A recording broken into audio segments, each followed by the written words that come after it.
In a town named Santa Claus, the kindest family opened their door to a boy who needed love, and on one cold night, he repaid them with murder. Welcome to the Waddy Files. If you're into true crime cases, make sure to like, subscribe, and explore the channel for more. Now, let's get into the case. Santa Claus, Georgia, a tiny town with Christmas street names, candy cane decorations, and a reputation for quiet nights. But on December 4th, 1997, the most festive town in Georgia would become known for something else. The Santa Claus murders. 4 bodies, 3 kidnapped children, and a killer who returned home to play video games after one of the most horrifying crimes the state had ever seen. This is the story of how a trusted family friend turned into a monster. The Daniels family wasn't rich. They weren't powerful, but everyone in town loved them. Danny was 47, a hardworking father. Kim was 33, a gentle, soft-spoken mother. They had 4 children of their own, and over the years, more than a dozen foster children. Kids who had nowhere to go found love in that home. One of those foster children was a girl named Joanne Heidler. During the time Joanne lived with the Daniels, her brother, 20-year-old Jerry Scott Heidler, visited often. He played with the kids, ate dinner with the family, helped around the house. He was treated almost like family. No one imagined what he would one day do. Jerry was quiet, withdrawn, strange, but Jessica Daniels, the 16-year-old daughter, felt sorry for him. The two began a secret relationship. When Danny discovered it, he spoke to Jerry calmly and directly. "You're not welcome here anymore. For any other man, those words would have ended the story. For Jerry, it lit the fuse." Months later, Jerry became a father again, but his newborn son was stillborn. On December 3rd, 1997, he buried the baby. Friends would later say something inside him broke. After the funeral, he didn't go home. He drove through the night to the Daniels' house. It was just after midnight. The children were sleeping.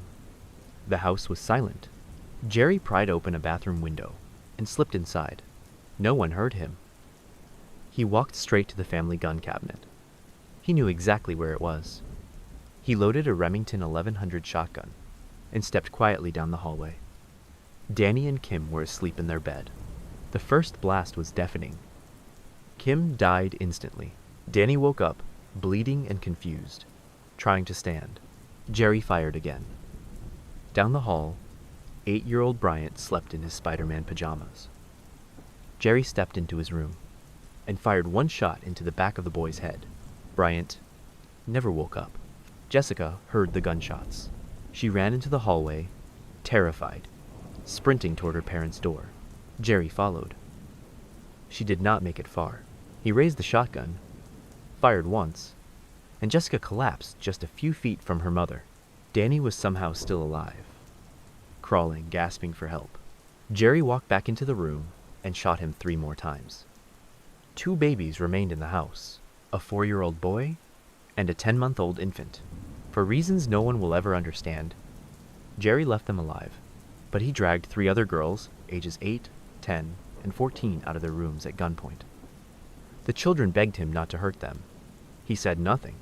Jerry put them in a car and drove into the dark back roads of Bacon County. One of the girls, just 8 years old, was sexually assaulted. Then he abandoned all 3 children on a dirt road. In freezing weather, in the middle of the night. Hours later, a farmer found them walking barefoot, crying for help. Police rushed to the Daniels' home. Nothing could prepare them for what they saw. Kim was still in bed. Bryant still held his stuffed toy.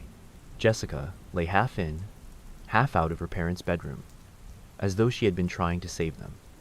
Danny had crawled toward the door toward his surviving children, but never made it.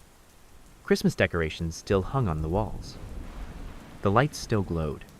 The town named Santa Claus had become a nightmare. Jerry, meanwhile, didn't run. He drove to the river and threw the shotgun in. Then he visited his baby's grave. Then he drove to his mother's house, sat on the couch, and played video games until he fell asleep. 7 hours after the murders, police kicked down his door. Jerry didn't fight. He didn't ask why they were there. He didn't pretend to be innocent. He simply said, "I know why you're here." He was arrested and charged with 4 counts of murder, 3 kidnappings, molestation, and dozens of other crimes. But the story was far from over. While awaiting trial, Jerry somehow obtained a piece of metal, sawed through the bars of his jail cell window, and escaped. Police helicopters and K-9 units spread across the county. He was found 12 hours later, still wearing his jail uniform, hiding in bushes near Vidalia, Georgia. From that moment forward, no one underestimated him again. When the trial began, the courtroom fell silent. Jerry looked young, thin, emotionless. The prosecution called him a cold, methodical killer, a man who destroyed an entire family out of revenge, and left Christmas lights shining over their bodies. The defense told another story. A boy raised in chaos, abused at home, shuffled through foster care, psychiatric hospitals, self-harm, addicted to alcohol at age 11, diagnosed with severe borderline personality disorder. Psychologists testified that he displayed nearly every symptom and had little control over his emotions. The defense begged the jury to spare his life. The prosecution answered with only one line: "Mental illness does not excuse evil." The jury needed only 20 minutes. Guilty on all counts. 2 days later, they returned with the sentence. They had no doubts, no hesitation. 4 death sentences, 2 life sentences, 110 additional years. When the judge read the decision, Jerry, silent for the entire trial, finally cried. Not for the family he had destroyed. For himself, Santa Claus, Georgia, was never the same. This had been a town where neighbors left their doors unlocked, where Christmas was not just a holiday. It was an identity. After the murders, Christmas lights stayed dark. People left teddy bears on the Daniels' lawn. 4 graves were dug side by side. The 3 girls Jerry kidnapped survived. They grew older. They healed in their own ways. But the baby and the 4-year-old boy, the ones he left alive, grew up knowing their first home was a crime scene. From 1999 to 2024, Jerry filed appeal after appeal. The Georgia Supreme Court, Federal Court, the 11th Circuit Court of Appeals. Finally, the United States Supreme Court. Every court said the same thing. The verdict stands. The sentence stands. As of 2025, Jerry Scott Heidler remains on death row at the Georgia Diagnostic and Classification State Prison, awaiting the day the state chooses his execution. The Daniels family opened their doors to children who needed love, including Jerry's own sister. Their kindness was repaid with horror.